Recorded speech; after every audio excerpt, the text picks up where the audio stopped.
आज जो हम आपको बताने जा रहे हैं वो सिंपल प्रेजेंट टेंस या प्रेजेंट इंडेफिनिट टेंस के बारे में बताने जा रहे हैं। यह जो है प्रेजेंट टेंस का एक भेद होता है, ठीक है। सिंपल प्रेजेंट या प्रेजेंट इंडेफिनिट टेंस का जो पहचान होता है उसमें मुख्य रूप से होता है कि ता ती लगा रहता है, इत्यादि लगा रहेगा, उसको बोला जाता है प्रेजेंट इंडेफिनिट टेंस, ठीक है। इसका ट्रांसलेशन अगर बनाना है तो उसका स्ट्रक्चर होता है सब्जेक्ट प्लस V1 या V5 प्लस सब्जेक्ट।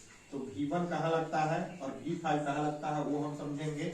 अगर सब्जेक्ट जो होता है सिंगुलर रहता है, ठीक है, तो V5 लगता है, और सब्जेक्ट अगर प्लूरल रहता है तो V1 लगता है। ऐसा इसलिए होता है कि जब सब्जेक्ट सिंगुलर रहता है, यानी कि जब नाउन, सब्जेक्ट तो कोई नाउन होगा, ठीक है। जब सब्जेक्ट सिंगुलर रहेगा तो वर्ब इसलिए लगता है कि जो सब्जेक्ट अगर नाउन रहता है, ठीक है, ज्यादातर केस में नाउन या प्रोनाउन रहेगा, तो जब नाउन सिंगुलर होता है तो वर्ब का जो है पांचवा रूप लगता है। ऐसा इसलिए कि वर्ब जो होता है जन्म से प्लूरल होता है, और जो वर्ब का पांचवा रूप बनता है वो V1 में जब S या ES जोड़ दिया जाता है, जब वर्ब के पहला रूप में S ES जोड़ दिया जाता है तो यह हो जाता है पांचवा रूप, और S ES लगाने पर यह हो जाता है सिंगुलर, और सिंगुलर सब्जेक्ट के साथ होता है सिंगुलर वर्ब, और प्लूरल सब्जेक्ट के साथ होता है प्लूरल वर्ब। इसलिए जब सब्जेक्ट प्लूरल रहता है तो V1 लगता है, और सब्जेक्ट जब सिंगुलर रहता है तो V5 लगता है, ठीक है। कुछ अपवाद होता है क्योंकि अंग्रेजी में कोई भी चीज 100% नहीं होता है, कुछ न कुछ प्रत्येक केस में कुछ न कुछ अपवाद होता है, ठीक है। जैसे यू जो है, यू का मतलब तुम भी होता है, जैसे यू का मतलब तुम भी होता है और तुम लोग भी होता है, या आप भी होता है और आप लोग भी होता है। तो या आप लोग रहे या तुम रहे, कुछ भी फर्क नहीं पड़ता है, हमेशा प्लूरल वर्ब ही लेता है, ठीक है।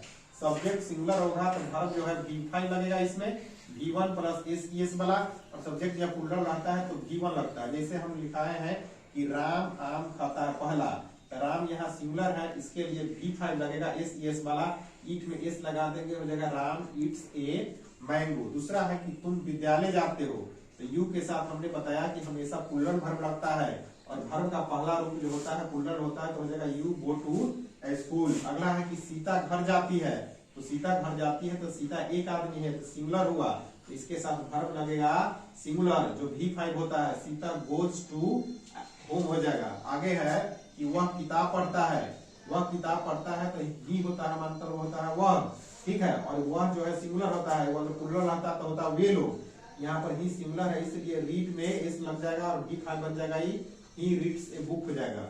अगला है कि राधा बाजार जाती है, तो राधा एक आदमी है, यहाँ सिंगुलर है इसलिए यहाँ पर वो में ES लग जाता है, राधा गोज टू मार्केट। आगे है कि रामू क्रिकेट खेलता है, तो रामू हो जाएगा सिंगुलर, ठीक है, उसमें प्ले में S या ES लग जाता है, V1 में तो सिंगुलर बन जाता है, तो रामू एक आदमी है तो यहाँ प्लेज क्रिकेट हो जाएगा, ठीक है। अगला है रमेश पत्र लिखता है, तो उसी तरह हो जाएगा कि रमेश राइट माने होता है लिखना, तो हो जाएगा S ES में S लग जाएगा, तो Ram writes a, Ramesh writes a letter हो जाएगा। अगला है वह शराब पीता है, ही मतलब होता है जो बिहार में बंद है शराब, वह ही मतलब होता है वह, ठीक है, और ड्रिंक मतलब होता है पीना, इसमें एस लग जाएगा क्योंकि एक आदमी के बारे में, वह जो है एक आदमी को दर्शा रहा है, ही ड्रिंक्स वाइन हो जाएगा, ठीक है। अगला है सूरज पूरब में उगता है, ये सब यूनिवर्सल ट्रूथ है, मतलब सार्वभौमिक सत्य है।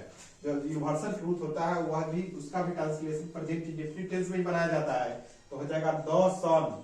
यहाँ पर जो आकाशीय पिंड होता है उसके नाम के पहले द लगता है, सूर्य जो है आकाशीय पिंड है उसके नाम के पहले द लगा है, द सन, और राइज मतलब होता है उगना, इसमें ES लगा है तो राइजेज हो गया इन, और द ईस्ट हो गया क्योंकि जो है दिशा डायरेक्शन जो होता है ईस्ट वेस्ट नॉर्थ साउथ, उसके नाम के पहले भी द लगता है, ठीक है, तो हो जाएगा the sun rises in the east. अगला है पृथ्वी सूर्य के चारों ओर घूमती है, ये भी यूनिवर्सल ट्रूथ है, सार्वभौमिक सत्य है। अगर पृथ्वी सूर्य के चारों ओर घूमती है तो आपके कहने से सूर्य जो सूर्य पृथ्वी की ओर नहीं घूमने लगेगा, हमेशा पृथ्वी ही सूर्य के चारों ओर घूमती रहेगी, ठीक है। तो इस सब भी यूनिवर्सल ट्रूथ में आता है, इसका भी ट्रांसलेशन बनता है प्रेजेंट इंडेफिनिट टेंस में ही, हो जाएगा कि द अर्थ मूव्स, मूव माने घूमना, और पृथ्वी तो एक है इसलिए इसमें S लग गया है, सिंगुलर है इसलिए सिंगुलर वर्ब लगा है मूव्स, राउंड द सन।